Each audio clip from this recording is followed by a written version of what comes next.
Guys, alam niyo ba na bukod sa itlog at karne ng manok ay meron pang isang klase ng meat na mainam sa mga taong nagpapapayat? Yes, yan ay ang karne ng baka. Kumpara sa karne ng baboy or pork, mas okay na kumain ng karne ng baka o yung tinatawag nating beef.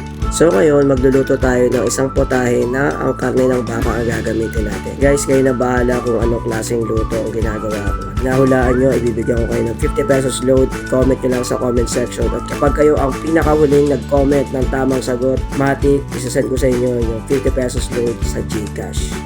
Let's go!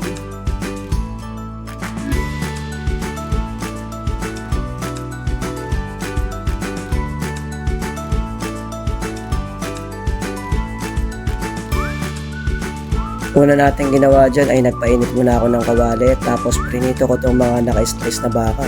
Doon ko nga pala binili yan sa Robinson's Market ng Kai Mall sa halagang 200 pesos. Sobrang mura lang yan guys, kaya kung malapit lang kayo sa Almar or Camarin at gusto nyo magluto ng mga beef or other meat, doon na kayo mamili sa Robinson's Market ng Kai Mall. Sobrang mura at sobrang fresh nga yan guys. Ano, may idea na ba kayo kung ano yung niluluto natin? Sige, tuloy na tayo.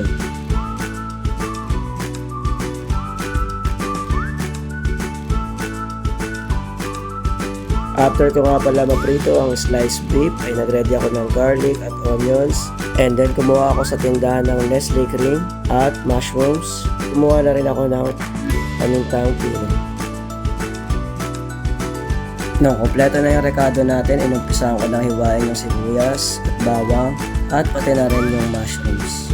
Guys, maganda tong recipe na to para sa mga nagka-calorie deficit or mga nag-intermittent fasting.